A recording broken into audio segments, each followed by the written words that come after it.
जय श्री कृष्ण।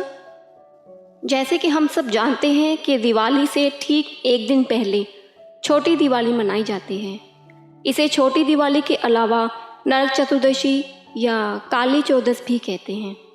तो चलिए जानते हैं कि छोटी दिवाली क्यों मनाई जाती है और इसे नरक चतुर्दशी के नाम से क्यों जाना जाता है। प्राग ज्योतिषपुर राज्य में एक राक्षस रहता था जिसका नाम था नरकासुर। उसने इंद्र को युद्ध में परास्त करके देवी माँ की कान की बालियों को छीन लिया था।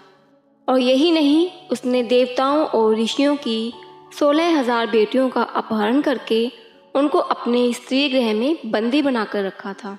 स्त्रियों के प्रति नरकासुर के द्वेष को देखकर सत्यभामा ने कृष्ण से यह निवेदन किया कि उन्हें नरकासुर का वध करने का अवसर प्रदान किया जाए।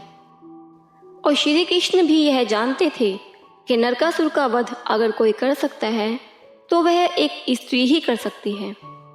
इसलिए जब श्री कृष्ण नरकासुर का वध करने गए तो सत्यभामा को उन्होंने अपना सारथी बनाया। सत्यभामा कृष्ण द्वारा चलाए जा रहे रथ में बैठकर युद्ध करने के लिए गई। उस युद्ध में सत्यभामा ने नरकासुर को परास्त करके उसका वध किया और सभी कन्याओं को छुड़वा लिया। बस यही एक कारण है कि इस दिन को नरक चतुर्दशी भी कहते हैं, क्योंकि इस दिन सत्यभामा ने नरकासुर का वध किया था और वह दिन कार्तिक मास की चतुर्दशी का था। तभी से इस दिन को नरक चतुर्दशी के दिन से जाना जाने लगा और छोटी दिवाली भी इसी दिन मनाई जाती है।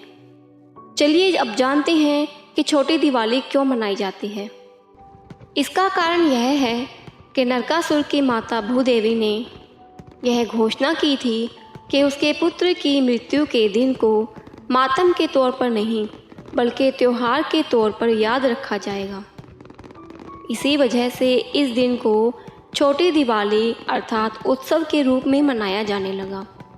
छोटी दिवाली की रात में घरों में बुजुर्ग व्यक्ति द्वारा एक दीप जलाकर पूरे घर में घुमाया जाता है और उस दीपक को घर से बाहर कहीं दूर रख दिया जाता है। इस दिन घरों में मृत्यु के देवता यम की पूजा का भी विधान है। चलिए अब सुनते हैं नरक चतुर्दशी की कथा। प्राचीन समय में रंती देव नामक राजा था। वह पहले जन्म में धर्मात्मा एवं दानी था।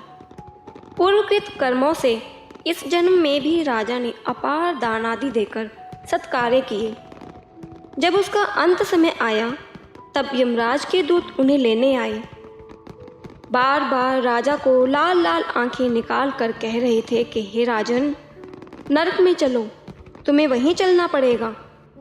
इस पर राजा घबराया और नरक में चलने का कारण पूछा। यम के दूतों ने कहा कि हे राजन, आपने जो दान पुण्य किया है उसे तो समस्त विश्व जानता है, किंतु पाप को केवल भगवान और धर्मराज ही जानते हैं। राजा बोला, उस पाप को मुझे भी बताओ जिससे उसका निवारण कर सकूं। तब यमदूत बोले, एक बार तेरे द्वार से भूख से व्याकुल एक ब्राह्मण लौट गया था, इससे तुझे नरक में जाना पड़ेगा। यह सुन राजा ने यमदूतों से विनती की, मेरी आयु 1 वर्ष बढ़ा दी जाए। इस बात को दूतों ने बिना सोच विचार किए ही स्वीकार कर लिया और राजा की आयु 1 वर्ष बढ़ा दी गई।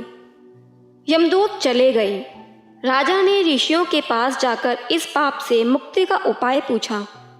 ऋषियों ने बताया कि हे राजन, तुम कार्तिक कृष्ण पक्ष की चतुर्दशी को व्रत रखकर भगवान श्री कृष्ण का पूजन करना, ब्राह्मण भोजन कराना तथा दान देकर सब अपराध सुनाकर क्षमा मांगना, तब तुम पाप मुक्त हो जाओगे। कार्तिक कृष्ण पक्ष की चतुर्दशी आने पर राजा ने नियम पूर्वक व्रत रखा और अंत में विष्णु लोक को चले गए। उस दिन से पाप और नरक से मुक्ति हेतु कार्तिक चतुर्दशी के दिन व्रत और दीप जलाने का प्रचलन हो गया।